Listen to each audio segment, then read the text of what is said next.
So yun guys, today I will be teaching you how to do the mapping part sa QGIS natin. So the first step is kuha tayo ng shape file natin. Probably si-send naman to. So kahit isa lang dito. Yan. Shape file ng Pasig River. Tapos, since magma-mapping tayo, gusto lang natin kunin yung outline niya. Ang gawin lang natin dito, double click nyo lang yun. Tapos punta kayo dito sa simple fill color, huwag nyo siya lagyan, so no brush. Tapos stroke color natin black, apply, okay. So may outline na tayo nung shape file. Tapos ang next natin gagawin is input natin yung mga data points natin. So layer, add layer, delimited text, ito, add delimited text layer. Tapos select lang natin yung CSV file natin. So, paano ba makuha yung CSV file? So, di ba may Excel tayo in-extract? Di ba .xlx, .xlsx ang Excel. Dito naman sa CSV, isa-save natin yung Excel file as CSV. So, ito yun, data points. Probably isa-send naman din to sa GC natin. Pero ayan, ito siya. Tapos, ayan, dito siya ilalagay, di ba? Nag-add tayo ng delimited text, select nyo lang itong tatlong data points. Yan. Tapos, lalabas dito yung tsura ng Excel natin. Ito siya. Ito yung monitoring station, latitude, longitude. Ito yung gusto nating data. Ngayon, sa X field, nandyan yung latitude. Ay, input natin dito, di ba alam natin X is latitude. Tapos yung Y naman is longitude. Then, select lang natin itong default na 426WGS84. Yan, yung default. Tapos, ayan, pwede natin siyang i-add. Pwede natin siyang i-add sa map natin. Oh, ba't nawala siya? Isa pa. Mag-error talaga siya minsan eh. Add layer, delimited, data points, X latitude, Y longitude, default. Ala kayo guys! Why is it not adding up? Hold on. Layer, add delimited. May hindi ba ako na-click?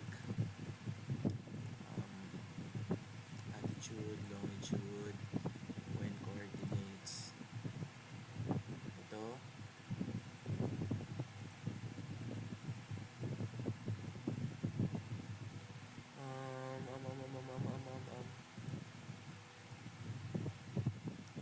Ay, ito. Ba't naka-time to? Decimal double dapat. Yan. Hala ka! Ba't di siya nag-add? Uy!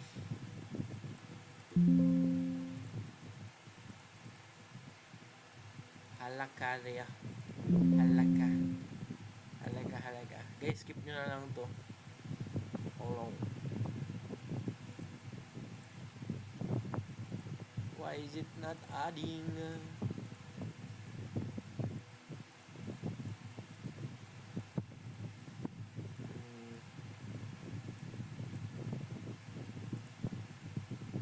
Ay, gagi, baliktad. Okay, longitude, latitude.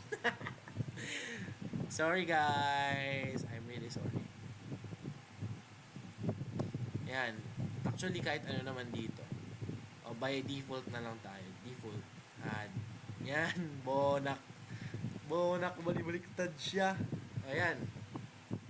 Meron na tayong data points. Ito yung mga station natin, guys. Naka X and Y na yan. Gusto siyang makita. Ito. Ayan, para makita nyo. Ayan siya. Ayan yung Pasig River. Babaan ko yung capacity na ito. Ayan. So, makita natin siya. Ayan yung Pasig River. Ngayon, paano gumawa ng map? So, punta tayo dito sa processing. Dito tayo sa toolbox. Tapos, search natin dito, interpolation. Tapos, makikita natin dito yung IDW, itong interpolation sa, ayan, IDW. Yan. Ito, step by step lang to. Punta kayo dito sa vector layer, data points. Tapos, ang gusto nating interpolate is yung fecal.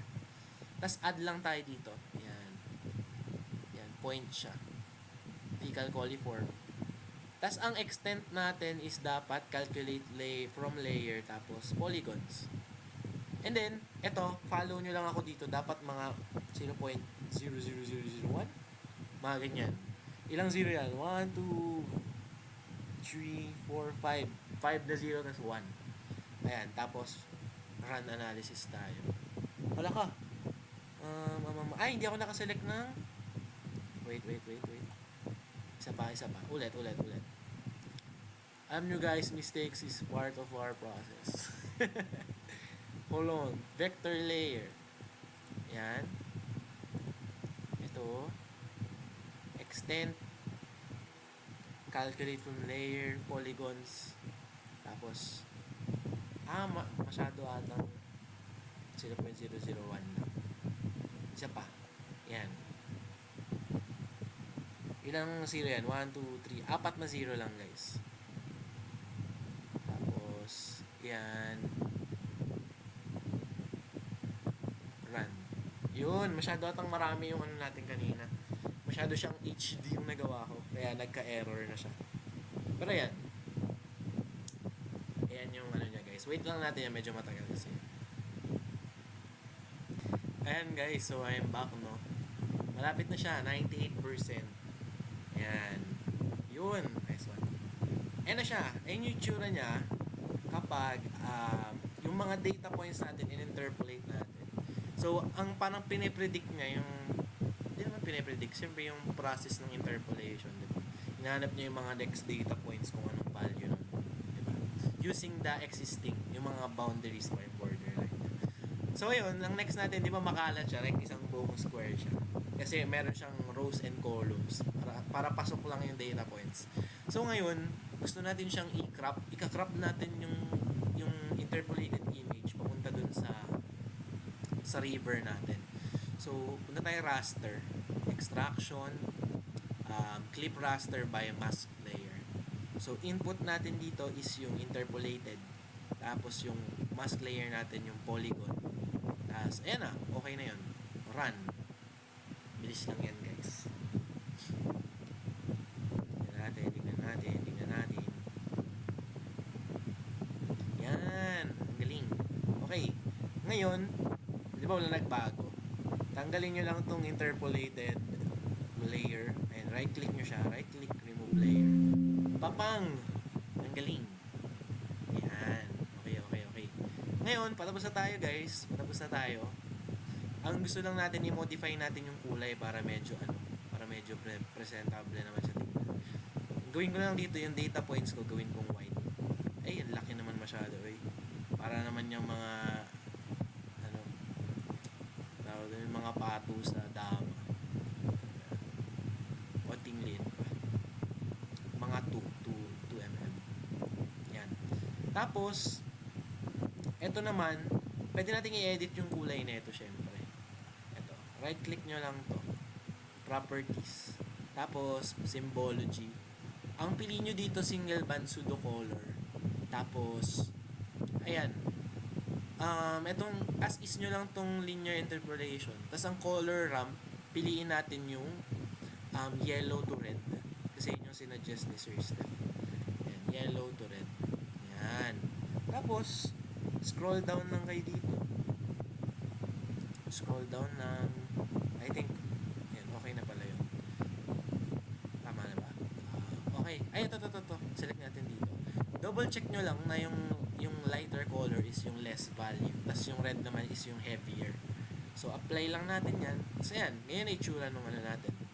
Ganyan na itsura nung map natin. So, makikita natin dito yung mga pulang colors is yun yung mga matataas yung concentration ng coliform.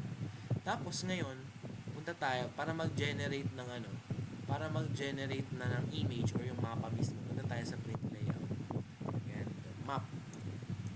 Yan. Tapos, select nyo to. Add map. Tapos yan, trace nyo lang itong buong paper. So yan, magre-render na siya ng map. Yan. Tapos kung pwede nyo yung i-zoom in, kaya ito 94. Gawin natin 100,000. Yan, magre-render lang ulit yan. Nakalimutan ko, lalaki ba yan o liliit eh. Parang umano.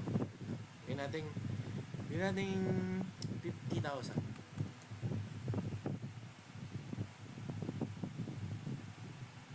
Nagbago ba? Wait lang. Naglo-load. Ayun, zoom in or zoom out na talaga siya.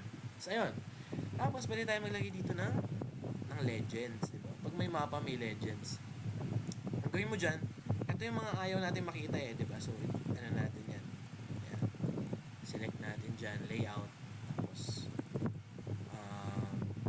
wait. Select lang natin dito yung saan nakalagay yung ito. Item properties. Gusto punta tayo sa legend items. Ito data points, diba gusto natin yung pangalanan ng wait. Ito, i-manual natin siya. Click nyo pala muna tong manual. Isa yan. Ayan, dito. Pangalanan natin siya na stations. Ayan, stations. Tapos pag ayaw nyo naman makita yung ano doon, ano na lang, ito, click nyo lang tong minus pag ayaw nyo makita. Ayan, ito, ayaw ko to. Ay! Ito, ayaw ko to. Tapos ito. Ayan. Tapos ito, gusto natin palitan yung pangalan. Ayan, coliform.